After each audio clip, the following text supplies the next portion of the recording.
Olá, caríssimos e caríssimas, graça e paz vos sejam multiplicados.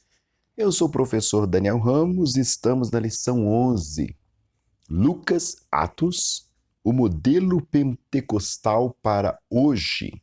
O texto áureo da nossa riquíssima lição, e todos foram cheios do Espírito Santo e começaram a falar em outras línguas, conforme o Espírito Santo lhes concedia que falassem.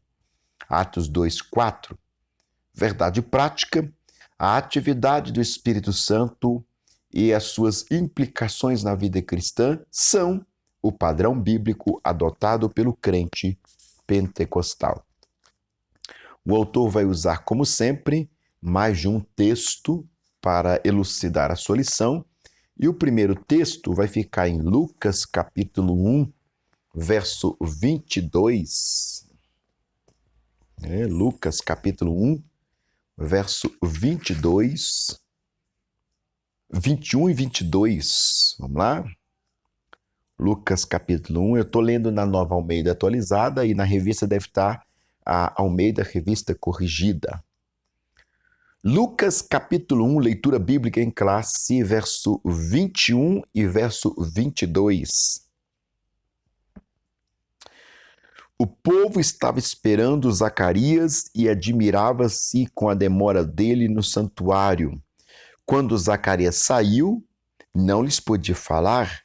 Então entenderam que ele havia tido uma visão no santuário e expressava-se por sinais e permanecia mudo. Depois ele vai para Atos, capítulo 2, verso 1 ao 4. Ao cumprir-se o dia de Pentecostes e estavam todos reunidos no mesmo lugar, de repente veio do céu um som como de um vento impetuoso e encheu toda a casa onde estavam assentados. E apareceram distribuídas entre eles línguas como de fogo, as quais pousaram sobre cada um deles. Todos foram cheios do Espírito Santo e começaram a falar em outras línguas, segundo o Espírito lhe concedia que falassem. É o verso 4. Esta é a fundamentação da leitura bíblica em classe que o autor nos traz. Aqui o autor vai trabalhar pelo menos 3 prerrogativas: o Evangelho, de Lucas, o Espírito Santo no ministério de Cristo; Atos dos Apóstolos, o Espírito Santo no ministério da igreja; e depois ele conclui no seu terceiro tópico o modelo pentecostal para a igreja dos nossos dias, que é a temática da nossa lição. Ele vai concluir aqui. Eu vou tentar ser mais enxugado possível que a da aula passada, que nós gastamos em torno de 45 minutos. Nosso Deus. Vamos ver o que acontece aqui, né? Lucas, Atos, e ele coloca com hífen como se fosse um texto só, e a proposta é essa, né? Se você quiser estudar Atos, você vai ter que estudar Lucas, né? É muito interessante você estudar um livro junto com o outro, em vez de 2 textos isolados, como se fosse, 2 contextos. Não, é uma coisa só, e um tem que dar continuidade para o outro.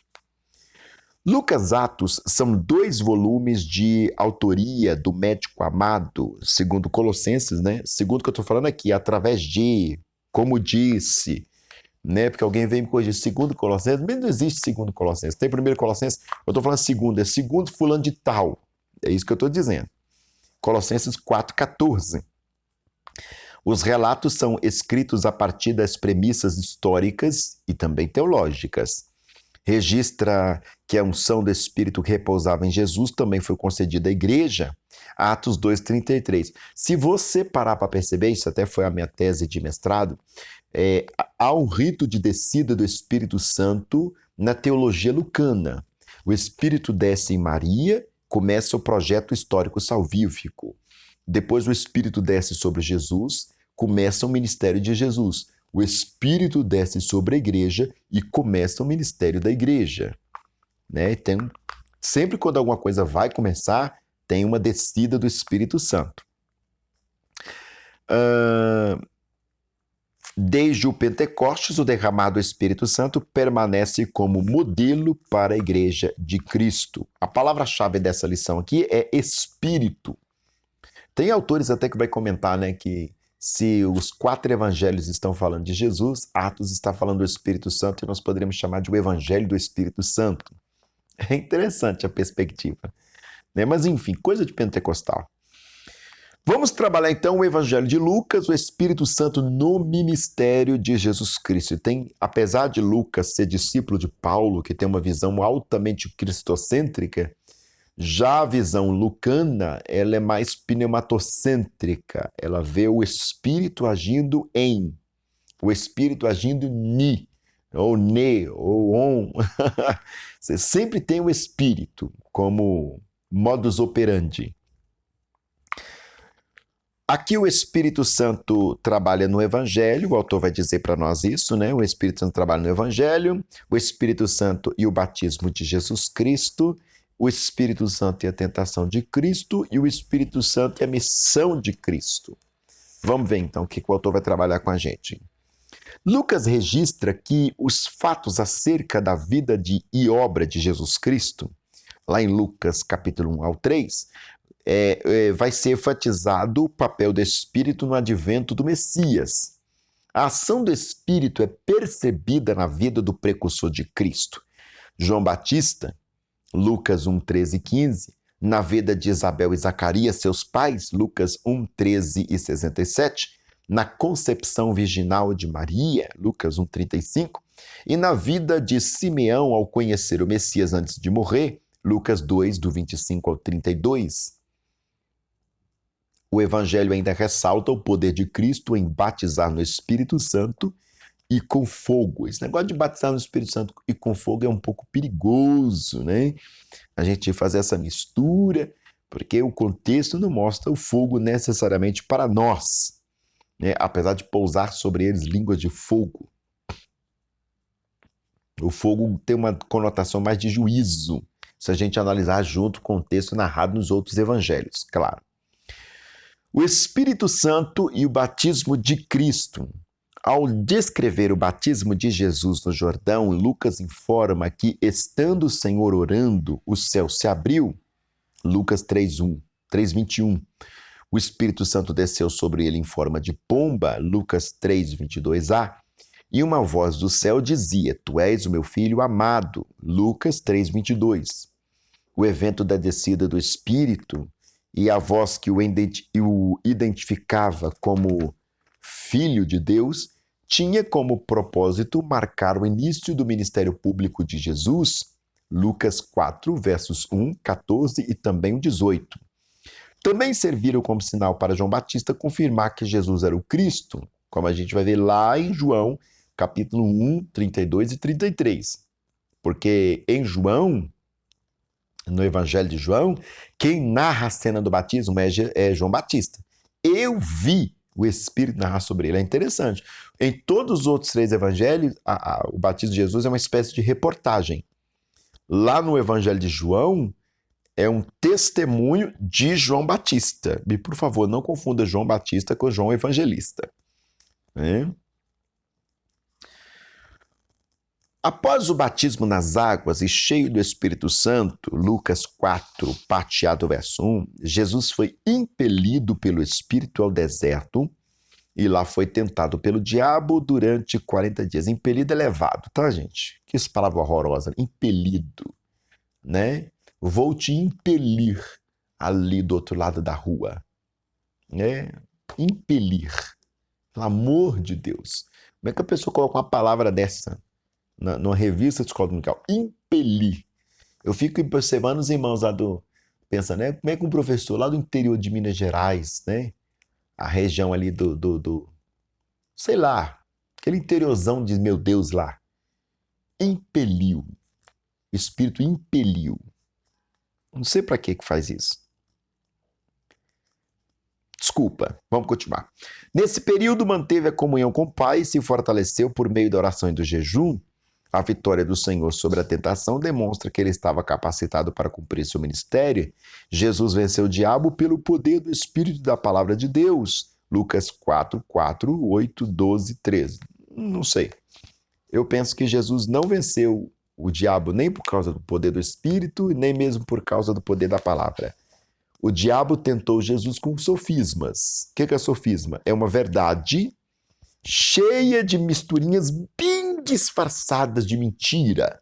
E ali na mistura da verdade, a mentira passa. Né? Então ele vai recortar um tanto de versículo sem contexto, por apenas pretexto, e vai dialogar. Jesus o refuta usando também versículos, só que dentro do contexto. Né? Quem usa o contexto não precisa de sofismas, evidentemente. Mas, enfim, é uma questão mais técnica do que mística, né? Se o autor prefere entender assim, eu não tenho problema com isso, não.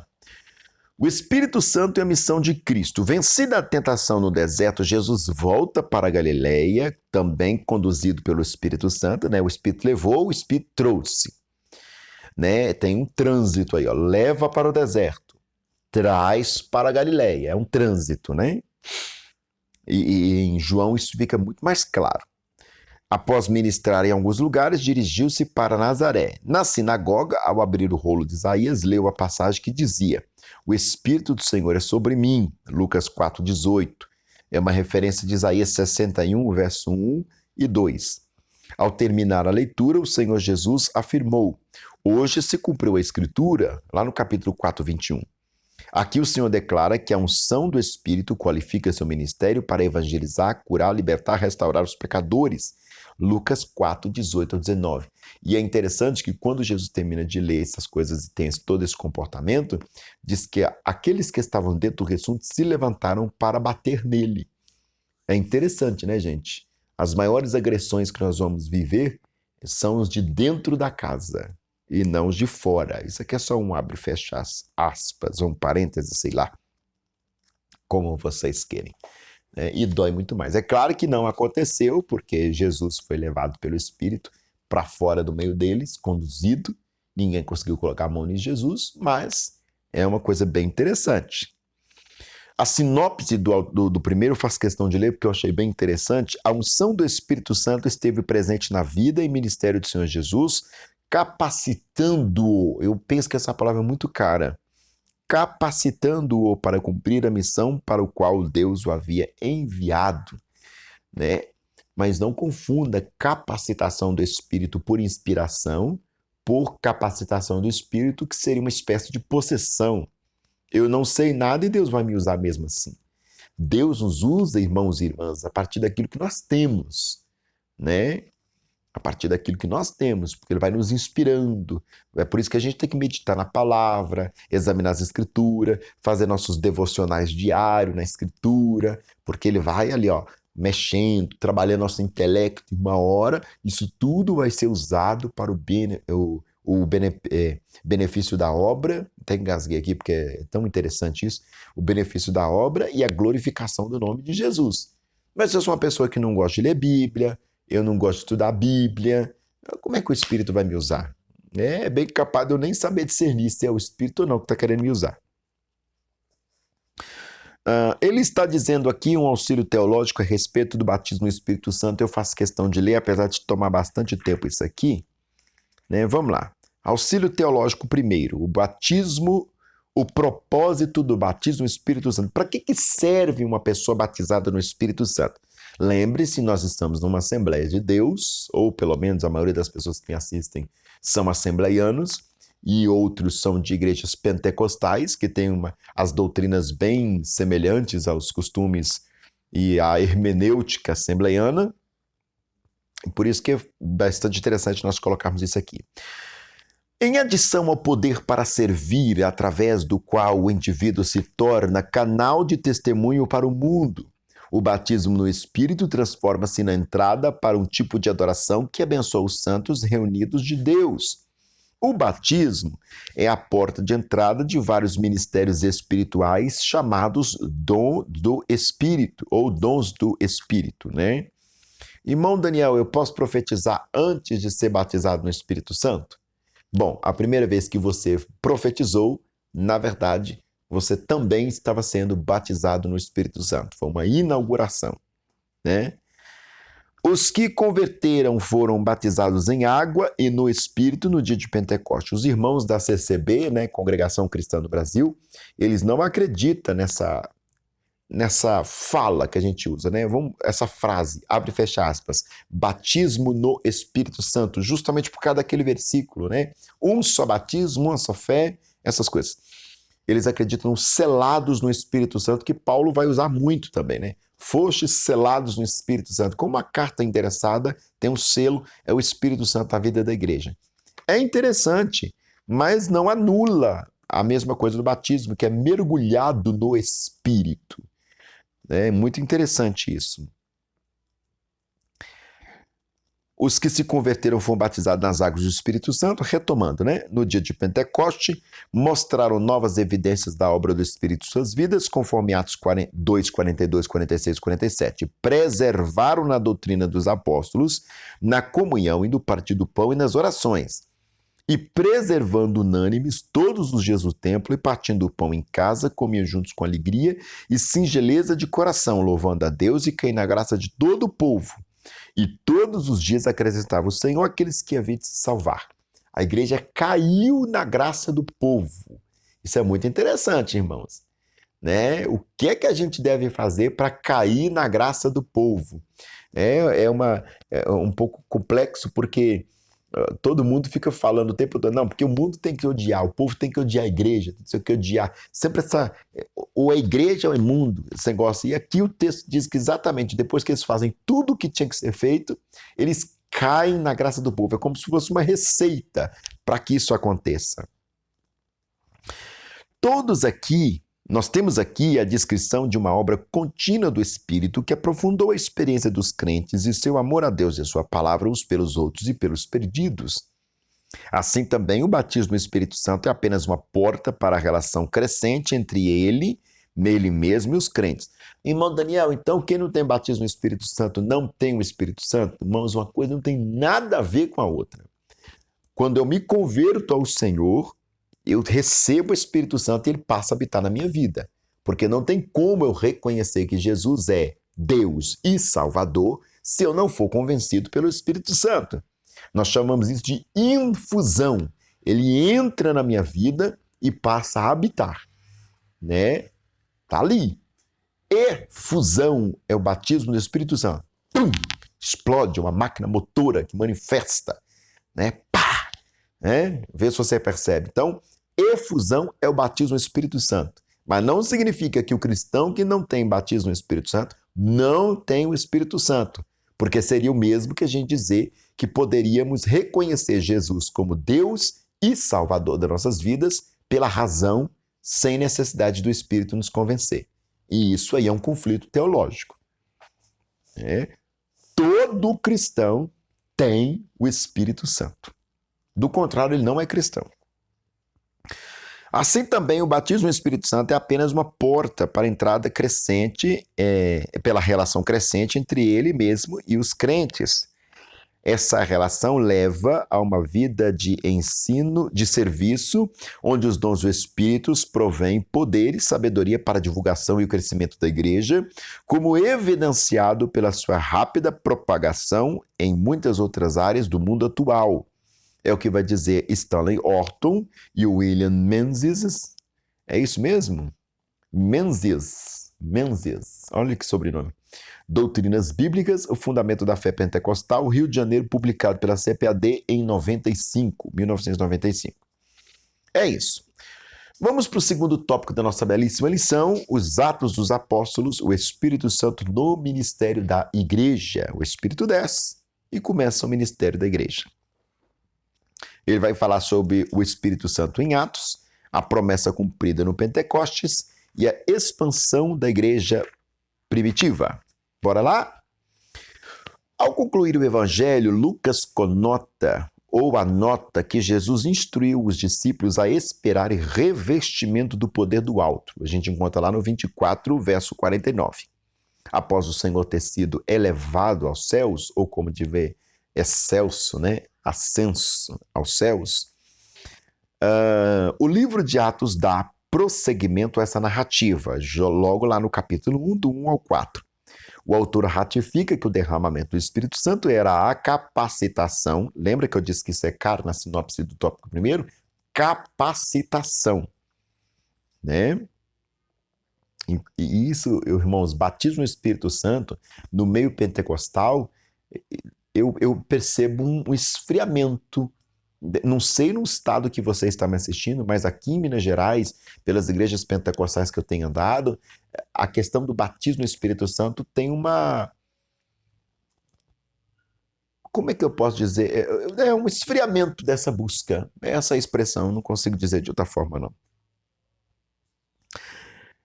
O Espírito Santo era a capacitação necessária para a evangelização dos povos. Relata que cerca de 120 discípulos voltaram a Jerusalém e em oração aguardavam o revestimento de poder. Muito interessante, né?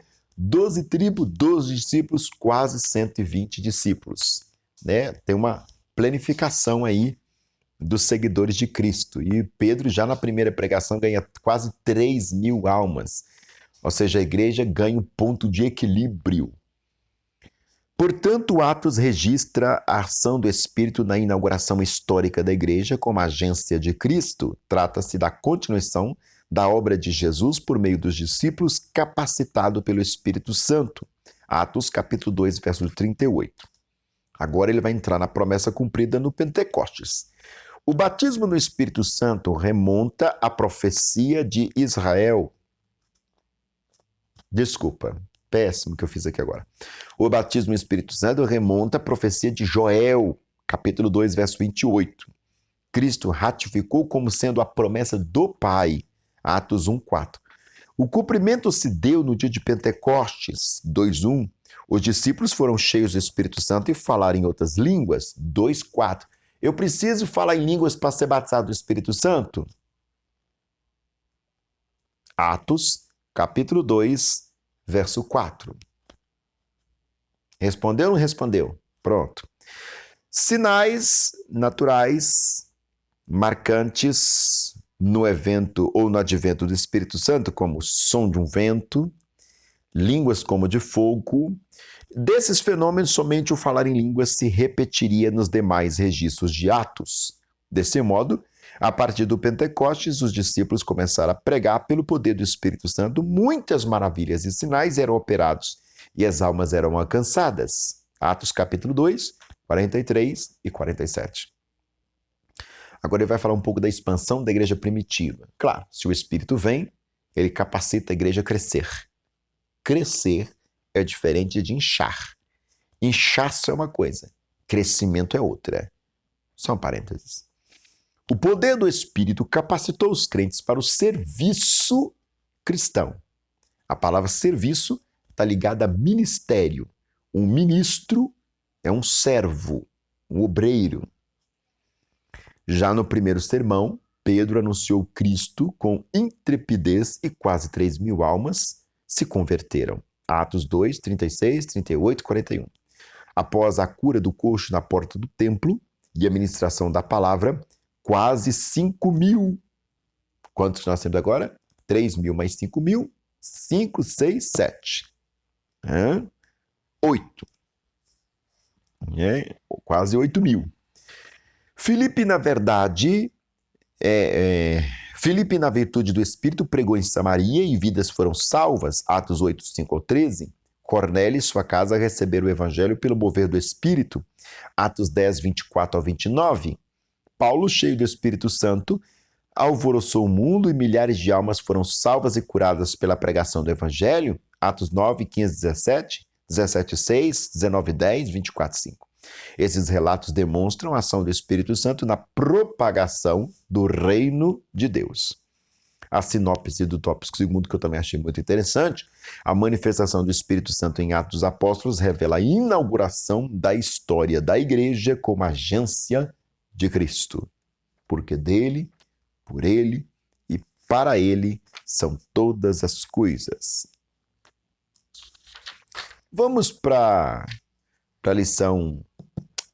o tópico 3, o modelo pentecostal para a igreja dos nossos dias. Irmãos, não tem que inventar outra coisa.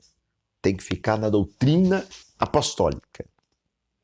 Mas fulano está fazendo a igreja dele, deu certo. Pode ser. Mas será que vai dar certo na sua? Porque nós temos que descobrir o querigma, ou seja, a pregação, o que de Deus conosco. Né?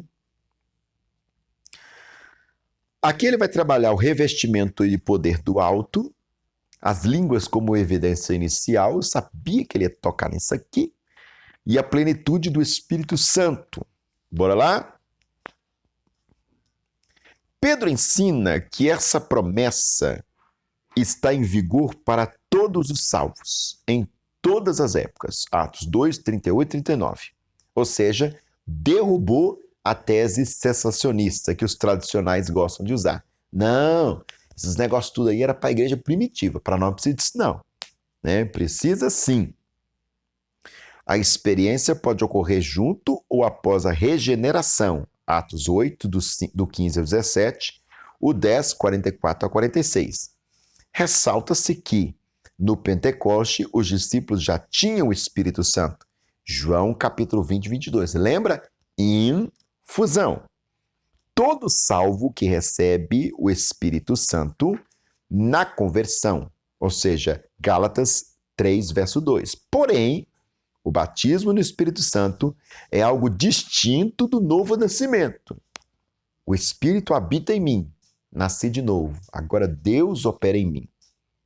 Já o batismo é Deus trabalha em mim. Porém, o batismo no Espírito Santo é algo distinto do novo nascimento, inicia ou significa o recebimento de poder espiritual para realizar a obra da expansão do Evangelho. Atos 1, 8.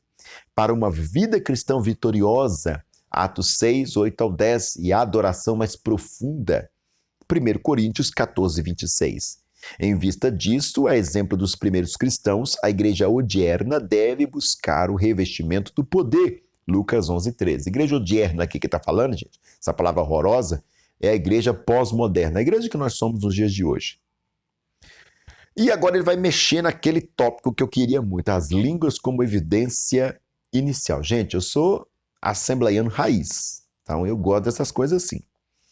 A palavra glossolalia ou glossolalia, eu prefiro glossolalia, tá?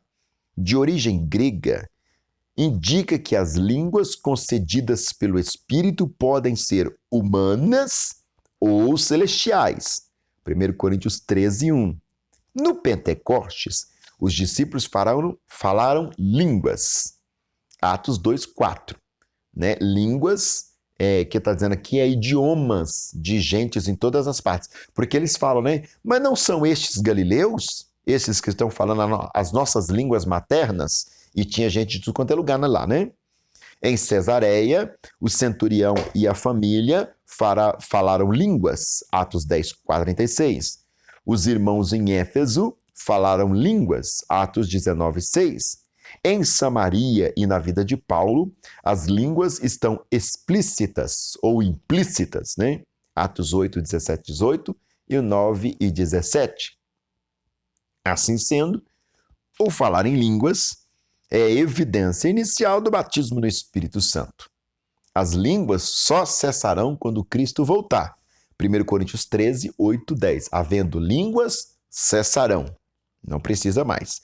Por isso a instrução bíblica diz: procurai com zelo profetizar e não proibais falar em línguas. 1 Coríntios 14, 39. Deixa os irmãos falarem em línguas. E é línguas estranhas, viu, irmãos? Não é língua dos anjos. A gente costuma falar línguas estranhas, né? As pessoas falam em línguas, né? Falar línguas, né? Agora, quando a gente fala línguas estranhas, que a gente comumente costuma falar, aí é algo, não, irmão, não é estranho, não. É língua dos anjos. Não pode ser dos anjos, porque o diabo é anjo caído. Ele não entende o que você está falando quando você está falando línguas, tá? É línguas mesmo. É língua inspirada por Deus, que só a igreja e Deus entende. Pescou? A plenitude do Espírito Santo. A experiência pentecostal não ficou restrita ao tempo dos apóstolos, Atos 2, 39. Aqui ele vai dar uma paulada santa nos cessacionistas. A expressão do meu espírito derramarei, Atos 2,17, aponta para o início da dispensação do Espírito e mostra que a efusão será contínua até o grande e glorioso dia do Senhor, Atos 2,20. A plenitude abrange o fruto do Espírito, Gálatas 5,22. As manifestações espirituais, tais como profecias, sonhos, visões, prodígios, sinais, Atos 2:19, 17 e 19. Assim, o Espírito permanece em ação na vida da igreja. Ele é que capacita e produz o povo de Deus. João 16, 13 e 14. Em razão disso, a Bíblia ensina: enchei-vos do Espírito. Efésios 5, 18. E aqui ele vai mexer no auxílio teológico que eu vou fazer questão de ler, porque fala a respeito das línguas como evidência do Espírito Santo. Alguém quer aí um suco de manga? Desculpa, viu, gente? Minha boca estava seca, a única coisa que estava aqui à disposição é o suco de manga que eu fiz mais cedo. Eu amo suco natural. Dos 4 casos no livro de Atos em que Lucas descreve a vinda inicial do Espírito, 3 citam explicitamente a glossolalia como resultado imediato. Atos capítulo 2, verso 4, capítulo 10, verso 46, capítulo 19, verso 6. E outro, capítulo 8, verso 14 ao 19, a deixa implícita. Lucas considerava as línguas como sinal do recebimento do dom pentecostal. Lucas apresenta as línguas como evidência da vinda no Espírito. No dia de Pentecostes, Pedro declara que as línguas dos discípulos serviram de sinal. As línguas estabeleceram o fato de que eles, os discípulos de Jesus, eram os profetas do fim dos tempos, sobre os quais Joel profetizou. As línguas também marcaram a chegada dos últimos dias, Atos 2, 17 ao 21, e serviram para estabelecer o fato de que Jesus ressuscitara e é o Senhor, Atos 2, 33 ao 36. Em Atos capítulo 10, 44 ao 48, falar em línguas é mais uma vez retratado como evidência positiva e suficiente para convencer os companheiros de Pedro de que o Espírito foi derramado sobre os gentios. Em Atos 19, 6, línguas e profecias são sinais, ou são citadas, como resultado imediato da vinda do Espírito. A experiência incontestável da resposta afirmativa à pergunta de Paulo feita no início da narrativa, recebeste vós já o Espírito Santo quando crestes? É interessante observar que Lucas não toma parte da angústia de muitos cristãos hoje em dia sobre a possibilidade de falsas línguas. Lucas não oferece orientação para discernir se as línguas são verdadeiras ou falsas, de Deus ou de outra fonte. Pelo contrário, Lucas presume que a comunidade cristã conhecerá e experimentará o que for necessário e bom. É um recorte de Robert P. Menzies, Pentecostes. Essa história é a nossa história, Rio de Janeiro, publicado pela CPAD em 2017. Vamos concluir? Ai, irmão Daniel, mas eu não consigo falar em línguas. Então, o seu problema não é ser batizado no Espírito Santo. Uma coisa que eu queria adicionar aqui nessa aula, que eu acho que é fundamental e a gente acaba fazendo esse equívoco, é quando a gente passa a ser estimulado a buscar o batismo no Espírito Santo. Não há também isso na Bíblia. Ah, mas você não acabou de falar aí na sua aula que as pessoas estão tendo um certo esfriamento com relação ao querer ser batizado no Espírito Santo? Sim. Uma coisa é querer ser batizado no Espírito Santo. Outra coisa é ficar estimulando as pessoas a buscar batismo no Espírito Santo. Batismo no Espírito Santo não se busca. Batismo no Espírito Santo é creia e receba. Só isso. Porque esse batismo no Espírito Santo, como autor belíssimamente, Deus abençoe a vida do nosso amado pastor Douglas Batista, colocou, é capacitação e poder para pregar o Evangelho. O que é que Jesus ganha em não nos capacitar para pregar o Evangelho? Não tem sentido. Ai, irmão Daniel, eu fiquei 20 anos esperando o batismo no Espírito Santo. Na verdade, você não ficou 20 anos esperando o batismo do Espírito Santo, lamento te informar, mas você ficou 20 anos na incredulidade para receber o batismo do Espírito Santo. Pegou o que eu estou querendo dizer?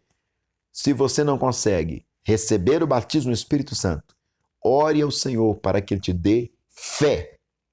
Senhor, aumenta a minha fé para eu receber o batismo do Espírito Santo. Porque tudo na igreja, caríssimos e caríssimas, é feito com fé. E se você não recebeu ainda, é porque lhe falta fé. E fé também é dom de Deus, Ele te dá. Pede a Ele que Ele vai te dar. Jesus, me ajuda, me dá fé para receber o batismo do Espírito Santo. Só isso que nós precisamos. Ah, fácil assim, simples assim? É simples assim. Para de dificultar as coisas. Em nome de Jesus. É por isso que eu gosto de fazer esse canal aqui. Ele é simples, porque nós simplificamos o que é a simplicidade do Evangelho.